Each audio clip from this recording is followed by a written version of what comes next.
You're Uh, all set. Good evening. Thank you, Deb. Um, My name is Fred Chase, and I will call to order this meeting of the Rules and Procedures Committee of the Bridgewater Town Council. Today is Monday, December 2nd. The time is 7 p.m. And we are here tonight to consider one item of proposed legislation that has been referred by the Town Council. It is ordinance DFY 25-009, Veterans Volunteer Services Program.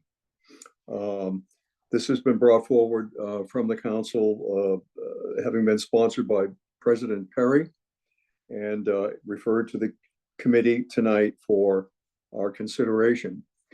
So we do have a quorum of committee members present. Councilor Paul Murphy and Councilor Brad McKinnon have joined me. We also have in attendance as invitees Town Manager Blythe Robinson and Shelley McCauley, the town. I've just blanked out on your title. You're the town assessor, and I think that that constitutes our complete attendance this evening to this point. Hey, Fred, Greg Martin here, Veterans Agent as well. Oh, Greg, thank you. I just saw your iPhone. I didn't know who that was. Oh, sorry. I sorry about that. I don't have my my name connected to my account here. Okay, that's no problem. But thank you very much. I'm glad you're here, and we're just about to kick things off. So we have no. Just let me refer to the meeting agenda. We have no need for approval of prior minutes this evening on our agenda. We can move right to public comment. And Debbie, are there actually members of the public in attendance? There are not. There were no members of the public. Okay. Nope. We can dispense with item B, public comment, and move right to legislation referred. So I've introduced by the docket number the proposed ordinance that's before us. And what I would like to do, since it refers to the state statute, chapter 59, section 5N, I'd like to read into the record for our understanding, and as well for the understanding of any members of the town who might view this video in coming days, the full text of this statute. It's not a terribly lengthy section. So section 5N, in any city or town which accepts this section, the Board of Selectmen of a town, or in a municipality having a town council form of government, the town council or the mayor, with the approval of the city council in a city, may establish a program to allow veterans, as defined in clause 43rd of section 7 of chapter 4, or a spouse of a veteran in the case where the veteran is deceased or has a service-connected disability, to volunteer to provide services to that city or town. In exchange for such volunteer services, the city or town shall reduce the real property tax obligations of that veteran on the veteran's tax bills, and that reduction shall be in addition to any exemption or abatement to which that person is otherwise entitled, provided, however, that person shall not receive a rate of or be credited with more than the current minimum wage of the Commonwealth per hour for the services provided pursuant to that reduction, and provided further that the reduction of the real property tax bill shall not exceed $1,500 in a given tax year. It shall be the responsibility of the city or town to maintain a record for each taxpayer, including, but not limited to, the number of hours of service and the amount by which the real property tax has been reduced, and to provide a copy of that record to the assessor in order that the actual tax bill reflect the reduced rate. A copy of that record shall also be provided to the taxpayer prior to the issuance of the actual tax bill. The cities and towns shall have the power to create local rules and procedures for implementing this section in a way that is consistent with the intent of this section. Nothing in this section shall be construed to permit the reduction of workforce or otherwise replace existing staff.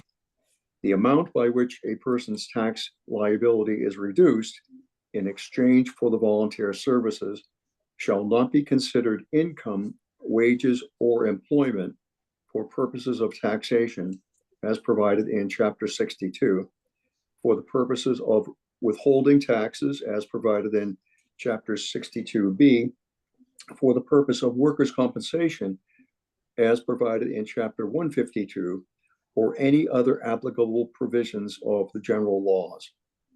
While providing such volunteer services, that person shall be considered a public employee for the purposes of Chapter 258, and those services shall be deemed employment for the purposes of unemployment insurance as provided in Chapter 151A. A city or town, by vote of its legislative body, subject to its charter, may adjust the exemption in this clause by, 1, allowing an approved representative for persons physically unable to provide such services to the city or town, or 2, allowing the maximum reduction of the real property tax bill to be based on 125 volunteer service hours in a given tax year rather than $1,500. So that concludes the statute. That's the full text of Section 5N. The legislation proposed before us would allow the town to opt into the provisions of the statute as I've just read, subject to any changes that we might, that is to say, the town council might choose to make, such as some of which were described as I had read in the statute.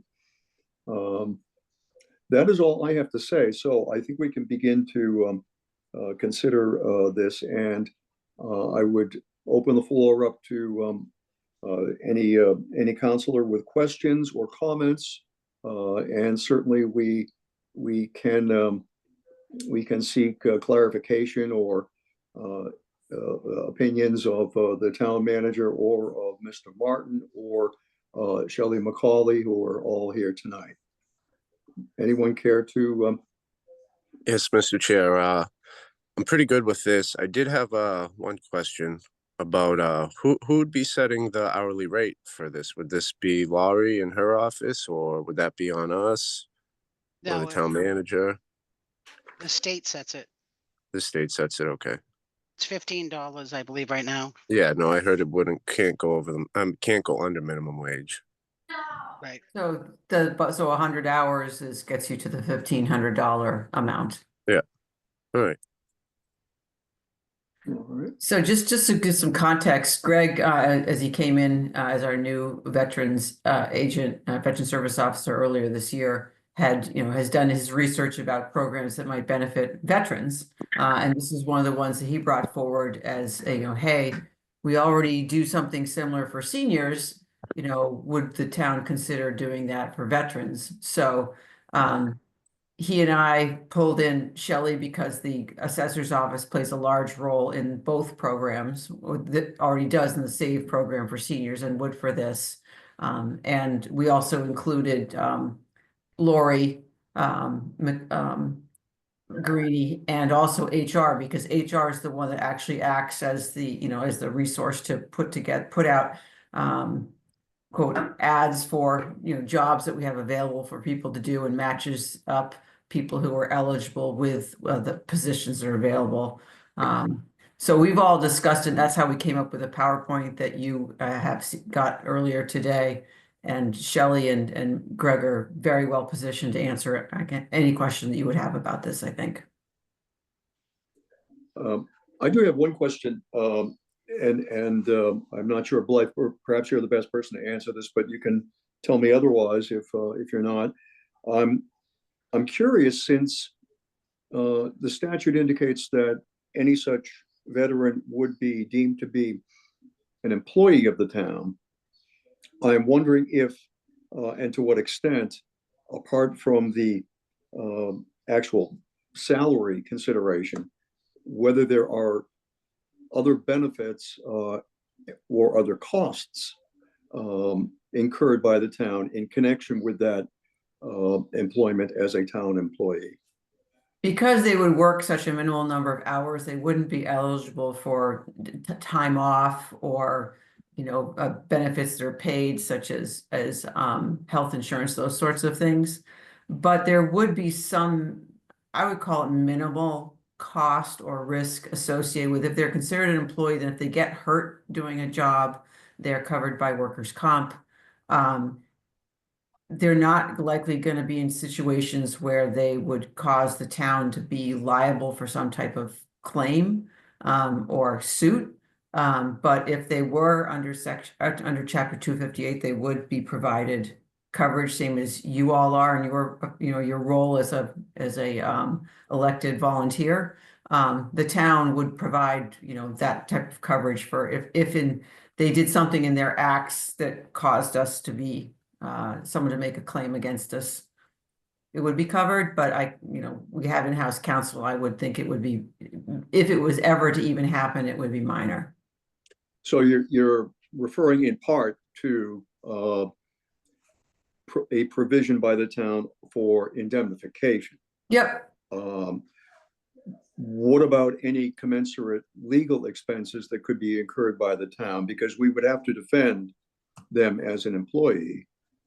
It would have to depend on the situation. In some cases, our own in-house counsel is defending it. In other cases, our insurance coverage provides defense for certain situations. And so, like I said, I can't imagine the type of work that someone's going to do is going to rise to that. Unfortunately, it would be much more likely to happen if Shelley or I did something that, caused the town to be, have an action against it. If people are helping with filing or, doing a simple job in public works, to help out the team, painting fire hydrants, or an office job, I don't see that really happening. Okay, but do you think that our insurance coverage providing for acts and omissions would extend to? Yes. It would. Yeah, but like I said, I don't see us putting someone who's doing this type of, a work that's is available, is likely going to be a situation where a situation would arise. Okay, thank you. Yeah, we've been doing the SAVE program since 1997. And without I don't know. incident, Shelley? Yeah, none that I've ever heard of. Yeah. Okay. I would the more likely scenario is somehow somebody gets hurt. They trip over a box in the office and they fall and hurt their knee. I think that's a much more unfortunately likely outcome than a claim against the town. Okay, thank you. Just Questions have from a other question. counselors? Counselor Chase, if I could. I don't know if Mr. Robinson or who could answer this, but do we have any numbers on how many people take advantage of the SAVE program as of now on an annual basis, maybe? I'm sure Yeah, Shelley does. we had, oh, okay. Do you want me to answer that? Please. We had 13 in 2024, we had 15 in 2023, 14 in 22, 13 in 21. And 2020, we had 9, and 19, we had 12. Helpful, So thank you. it's not as robust as we'd like it to be. And do you need the dollar figures, or are you all set with that? No, I can. That's okay. I don't need Okay. that right now. Just a follow-up question on that. I think it seems like it would be a lot easier to verify for the SAVE program somebody that's over the age of 60 living in Bridgewater. But how do you confirm veteran status? And then in addition to that, how do you confirm if it's a spouse or a representative? Will there be any sort of legwork that needs to go into kind of confirming those things, and who will that fall upon? Greg? I you- would say you me and start. Greg. Yeah, I would say, yeah, Mr. Murphy, I would say, you know, in terms of validating veteran status, it would, for the most part, simply be their DD 214, which is their official discharge paperwork, which is the same thing that we use to validate veteran status for all veteran benefits. In terms of spouse, you know, we do this, I do this often in my office for various benefits, marriage certificates, all of these types of public records that we can get access to from the veteran or the spouse themselves. I wouldn't have any concern with validating all of that information as we do today with all of the benefits that we help to provide already. Thank you. That's helpful. Hopefully that doesn't add a lot more work to you, but if it does, it sounds like a lot of people will take advantage of the program, which is I the see plus it as a side, benefit. right? I see it as a benefit because this is going to, you know, this is potentially going to be, you know, some labor for me to tap into. You know, when we think about the flags around the common, the amount of work that it takes to, you know, maintain those, put them up, take them down. Just as one example, the work that we do around the cemeteries with flags. There are a lot of things that that we can do that I, you know, labor that I can tap into that allows me to focus on helping veterans, but also being able to do all these other important tasks as well. That's great. And one final question, and this, Councilor Chase, I may ask to make an amendment based on this answer, but will this only include primary residence? And it wouldn't include any business ownership or additional properties in Bridgewater, would it? No, you have to be a veteran or a spouse of a deceased veteran. And a resident and a property owner. And yeah. Right. You So have if to a live veteran, in- if a veteran were to come in from another town, if they were, you know, to live in East No. Bridgewater and purchase a property here, we wouldn't allow that, but we don't specify that in the current language. So I may suggest, Councilor Chase, we may want to add just a language about primary residence in there. That is a proposal I was considering making as well. And here's my thought. The fact is that it well could be the case that a veteran from another community, pick a town, Randolph, owns an investment property here in Bridgewater. And he, by virtue of his ownership here in Bridgewater, would be eligible to secure the abatement for the Bridgewater property. And he also would be in his hometown of Randolph, eligible to secure an abatement on his domicile. I So- can probably answer that for you. Yes, They please. have to be domiciled in the property. They do not, I'm sorry, they do not have to be domiciled in the property, but they have to own the property and they have to have a legal obligation to pay the tax. And they can That's only right. That's abatement my understanding. property, if I'm not mistaken, Shelley. They can only get it when you sign that property tax exemption, and that's not what we're talking about here in terms of the ability to get it from two different towns, right? Shelley, is that there's something in the language in the property tax abatement that forces them to check a box that says they're not getting that abatement from another Yeah. town? Yes, it does. On their regular exemptions, it does. Okay, yeah, I don't want to confuse things because that's different than what we're talking about here, right? I think there's something we really need to triple check and have the town attorney look at and make sure that the state law is clear enough, or that we have if it's not, that we have the latitude to make that adjustment so that we'll stand up. The statute does give to us the latitude if we make an appropriate amendment to do that. And again, my fear is it's a question really of double dipping, if you will. Yeah. And in fact, there's another opportunity for what I consider to be double dipping, and that actually was revealed in the language of the statute as I read it this evening. The fact that if that property owner, if that veteran, who would be eligible for an abatement under this section, Section 5N, is also eligible for another type of abatement, that he, according to the statute, would be able to secure both. Yes, And that strikes me. So in other words, very simply, right, that person, let's say a veteran at age 45 could secure his property tax exemption under this section 5N. And when he reaches age 60, he could secure a further exemption on the basis of his age.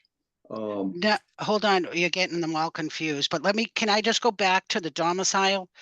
Sure. If you adopt a local rule requiring domicile, then that will eliminate any other town, because you can only have one domicile. That's You correct. own multiple properties, but domicile. So if that is going to be, if you feel like that might be an issue, that is the way I would cure that. And then as far as the other one goes, they are disabled veterans now are able to get an exemption variant, Greg, from 400 to full. So they were going to get that all along, and that's never going to be eliminated. This is just an additional avenue for someone else, I guess, to get it, to people that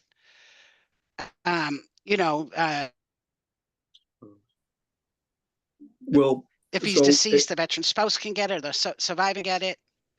right. Go ahead. But Shelley, do you agree with Counselor Chase that a veteran who is over the age of 60 could earn the exemption under both programs? No, I don't believe you can double dip, and it's not over 60, it's over 70. And you only get one exemption per person, but you can get two if it's the save and the veterans, That's what I'm asking. or the save but the veterans regular, not or you can get a save in a senior, or a save in a widow, or a save in a widower, or So do the you know what I'm answer trying to is say? yes, you could have a senior over the age of 60 participate in the SAVE program and this veterans program and get and earn the maximum possibly on both programs. No, Okay. I don't think, are you talking about like the save veteran and a save elderly Yes, I'm person? saying if someone is, as Counselor Chase just said, if you had a veteran who is age 45 and they start participating in this program and they earn the 1,500 a year and they keep doing it, and when they hit age 60, can they continue earning the exemption under this one and also apply to the SAVE program and do that too? I do not believe so, and I don't think we would let that happen, right? We're here to spread the wealth. I mean, Well, but that's the a question. regular exemption he'll be getting anyways, that will never go Right. away.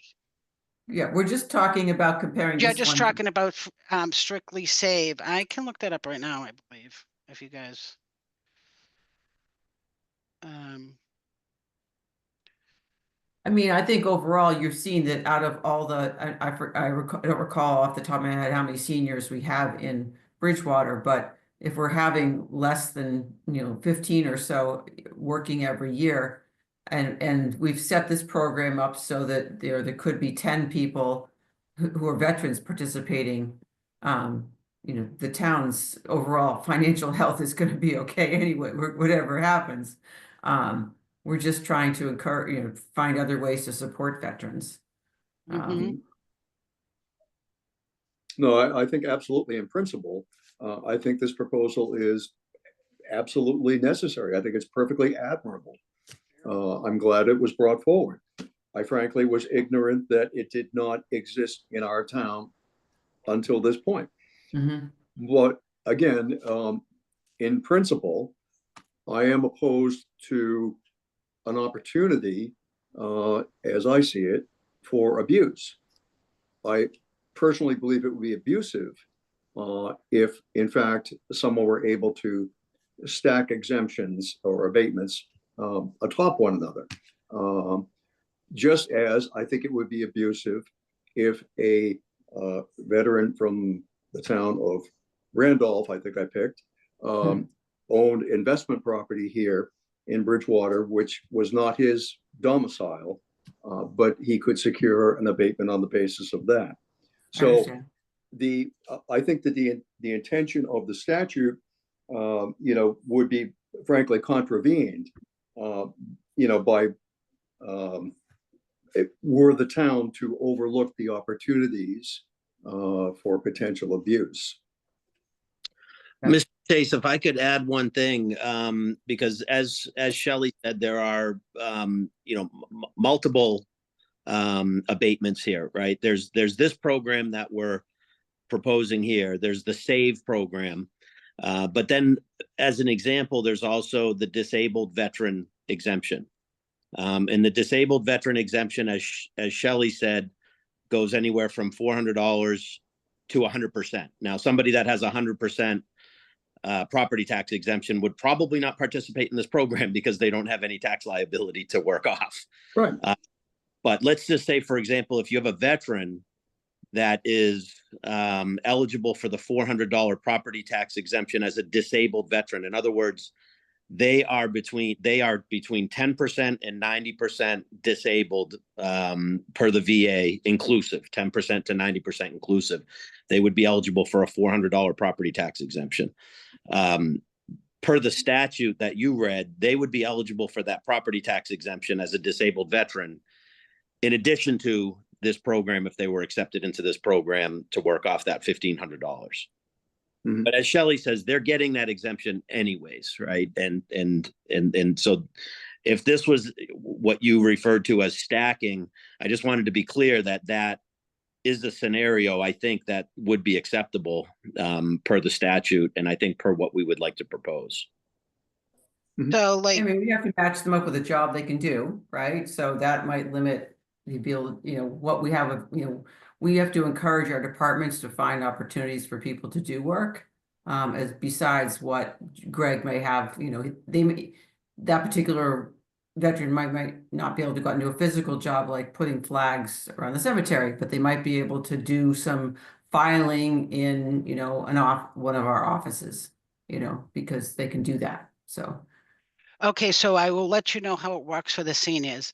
So more than one qualifying owner of the parcel may earn an abatement unless local programs rule otherwise. So you guys can decide that. But if both spouses own the property, each would qualify separately for a work-off abatement program, but they can only work the hours that add up to the amount. So they can't each get $2,000 off. They would get $2,000 off together. So I'm assuming, and I know I won't assume, I will verify this for you, but that would probably be the same as the veteran. So he can't earn, I'm looking at it right now. So volunteers may earn abatements under the work-off program in addition to any property tax exemptions that may be eligible for any other statutes, such as personal exemptions or residential exemptions. Yeah, so defer the balance. So are So you it saying doesn't they can, specifically say under the veterans that I can see in the law that I'm looking at right now. But I will double check with the DOR on that tomorrow. we can check with DOR and check with Jason and just make sure that, Yeah. you have to, it sounds like they may have to choose one, either it's veterans or it's seniors. Yeah, that's what I was always under the assumption of, but I don't see it as I'm skimming through right now, Right. that being said. But I do know for a fact if in the SAVE program that, if you're both eligible for it and you're a married couple and you live under the same roof, you can both do the program, but you can't earn more than what the program is allowed per year, which is Right. $2,000 for seniors, $1,500 for veterans. Yeah, our goal when we started this was simply to provide more opportunities for veterans and not to take away from seniors, right? Right. If you happen to have somebody who falls in both categories, then I guess if I'm them, I'm going for the senior program because I can earn more. Mm-hmm. Well, I appreciate, Greg, your comments, particularly with respect to disabled veterans. And I don't think that anyone, certainly not I, has an appetite to minimize the potential award that might inure to the benefit of a disabled veteran, whether partially disabled or wholly disabled. So I think, and certainly that was not part of my consideration in making the comment in the first place. I'm really only thinking about the simpler scenario where a veteran potentially over the age of 70, I stand corrected, 70 years old, would have the ability to secure in effect, 2 abatements, under the respective SAVE programs. I don't think that is the intention when these were written, but like I said, I will double check. And I So do think the way to correct the domicile is that you would adopt a rule requiring domicile. Then you wouldn't have to worry about, they could only get it in Bridgewater. They'd have to live in Bridgewater, be domiciled in Bridgewater, and own the property. Or an obligation to pay the tax, which means they can be a trustee of the property. For the And property. Shelley, we could adopt a similar rule, if I'm not mistaken, to say if the consensus from the council is that we would not want to allow any one individual or household to participate in both programs, the SAVE program and the Veterans program. Yeah, we can make up our own rules. Yep. Yeah, if it's not spelled out in the statute already, so it's one of 2 things. If it's spelled out, then we're covered. If it's not spelled out, then we would just have to establish that rule that says that a household can't participate in both programs. Mm-hmm. And would it be household? I guess just to clarify, if you had a senior and a veteran in a household, would it be Each one could do it. right? But veteran- it would be one or the other, right? Is that what we're saying here as well in that scenario? I don't think so if it's different people, correct? Do we allow 2 seniors in this? Oh, no, you just said that. You allow 2 seniors in the same household, but they can still only Get the amount get the of the amount, 2,000. the 2,000, not 4,000. Mm-hmm. And I would assume it's the same, but like I said, I don't see it in the quick IGR that I just looked at. I wonder if this might be useful, since you mentioned perhaps reaching out to the DOR, Mm-hmm. and I'm wondering if we were to, rather than conversationally just off the top of our heads converse as we are now, but if we were to actually formulate specific written questions that we could, through you, Shelley, ask that DOR address, that would certainly be comforting, that we would know that there's no misunderstanding. I'm sure, DOR would be in a position to opine more clearly with respect to a specific written question. They do not answer written requests anymore. They stopped doing that a few years back, but I can call anytime, but they have an open forum on Wednesday. So if you can get that to me by tomorrow, I can have the answer by Wednesday. I'll call the chief and go over whatever you have, but I'll have to ask the question and then write it down when he answers. They don't do any written opinions anymore, Okay, I see. but they do verbal. Or they point me to where I can get it.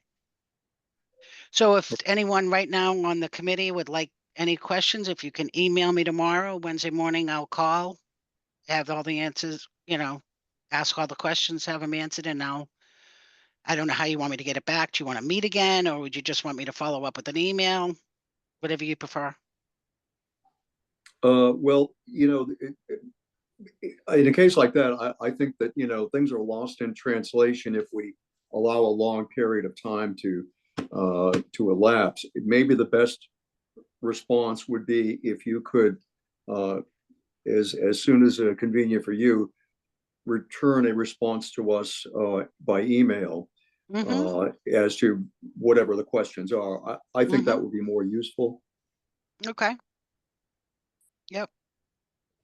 And I did see that the 4th he was going to have the open question on the 4th. So that's 2 days from now. So yep, if you can get it to me, I can ask him. Okay, let me ask the counselors, does that approach seem workable to each of you? Yeah, not a big deal to me. I mean, it's on the agenda tomorrow, so we'll just have to push it off to the next one, right? Well, that is our option. I mean, obviously, we don't want to, incur unnecessary delay, but Yeah, no, I get that. It's just better to have all your answers and all your pigs lined up, Yeah. We could move it. I mean, the 17th is a busy agenda, but I think we could, if this is just waiting for that one answer, we could have it ready for then. Mm-hmm. okay. Paul, does that seem to be a good approach to you? Yeah, I think that's good. All right, why don't we do that? Why don't we plan to, I don't know if you care that I, do the legwork and put together, I'm happy to do that, put together questions that Shelley can relay and get back to us, or if either of you, care to get involved in that as well, that's equally an opportunity for you. Either Paul or Brad. Why do I sense that it's going to be me? I was muted, my fault. Okay, talk to myself. Okay, well, Shelley, I think it's a good proposal for us to kind of move on, and I'll be happy to do that. Okay.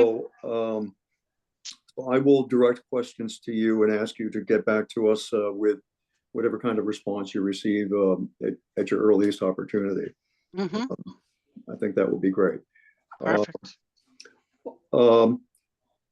I think it kind of leaves open-ended the question as to our disposition of this referral tonight. I think that we're not necessarily in possession of all the information we need to actually propose a recommendation to the council. So I think our option is for purposes of tonight's meeting, at least, to not arrive at a definitive conclusion, but to kind of leave the matter pending for the additional information we're seeking. Does that sound to be the sentiment of the counselors? Yeah, I don't have a problem with that. What would we make a motion for there? I mean, we're not recommending it. Table. Table it and think Table it completely go away. We wouldn't want to do that. We Yeah. learned that. Oh, it does? It goes completely away? You have to start all over? Yes, Oh. we don't want to do that. I didn't know you had to start all over. We're really just continuing, Yes. I think, to a future date. So I'd make a motion to continue to a set date whenever Fred Chase has set date. okay. You're the chair. That's why I'm saying your name. Okay. Well, that's we can certainly do that. All right. Let me ask you. I don't know that I can specify a date certain right now. I guess I would certainly nothing's, well, it seems to me likely that we can have a response for the December 17th meeting. So I guess we should shoot for that. So that would likely mean that we would have the need for a meeting at some point during the third week of December. We can see how that works, or even during the second week of December. So we have about a 10-day period to meet again and consider the responses that we received from DOR and decide what our recommendation would be. Mr. Chase, is a meeting required? If let's say there's 3 questions, all 3 questions get answered, it's pretty straightforward. Could the 3 counselors from this committee provide that recommendation without us having to meet again? No, we actually do need to meet in order to dispose of legislation referred. Got it. But again, it would obviously be most likely be a very abbreviated meeting, something where we could just in advance consider personally, individually, the written responses provided by Shelley.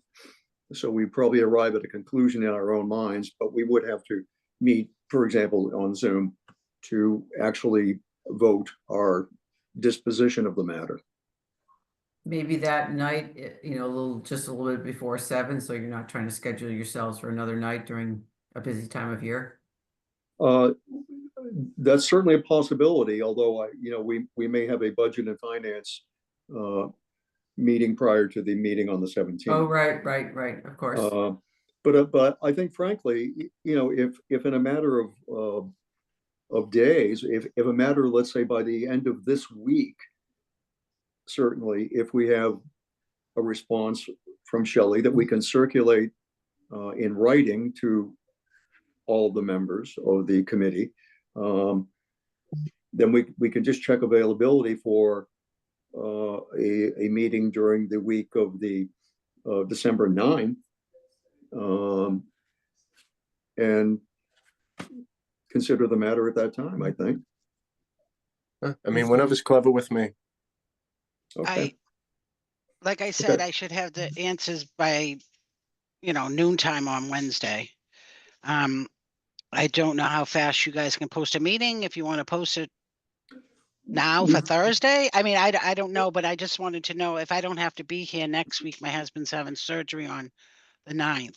Oh, well, I mean, in my estimation, Shelley, if you provide to us the responses, I don't know that you would necessarily need to plan to attend Okay, whatever the further meeting is. I can Okay. take care of it for you, Shelley. okay, thank you. And just to answer your question, we do need 2 full business days of notice in order to post a meeting. Right, I knew that part. Okay, okay. All right, well, then I would make the motion that we continue the matter to a date unknown as yet, but I certainly have to believe it would be during next week, the week of December 9th through the 13th.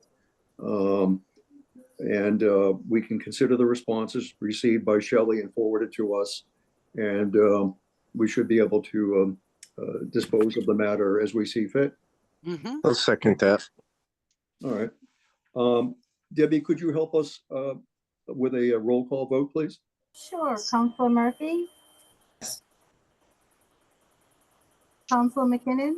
Yes. And Counselor Chase? Yes. 3 in favor, 0 opposed. Very good. I thank you. And there is no further matter on our agenda this evening. So I would entertain a motion for adjournment. Counselor Chase, Make if I could, just really quick, right before that motion. Go I right did ahead. see that earlier today. I did see that the town of Kingston recently adopted a similar program for their veterans. They seem to have a really nice, easy to read application and a PDF, a little bit about the program, some good information there. So, Greg, I'm not sure if you saw that, or Ms. Robinson. It may also be helpful for Jason as he reviews this, because I do think they lay it out pretty nicely and hit on a couple points in that PDF that maybe would be important to this as well too. So Okay. just wanted to throw that out there in the record that as a town that recently adopted it in Massachusetts, they seem to have some good materials too that can maybe help us. Thank Did you you. happen? Thank you. Did you happen to observe that through their website or? It was on the town of Kingston, Massachusetts website. Yes. Yeah. Okay, Okay. great. All right. That's Very helpful. good. Thank Well, you. we'll certainly plan to have a look at that to see just what they've done and have a look at the form that they've recommended. Okay. All right. If there are no other questions or comments, I would entertain a motion for adjournment. I'll make the motion. Second.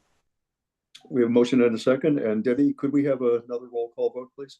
Counselor McKinnon? Yes. Counselor Murphy? Yes.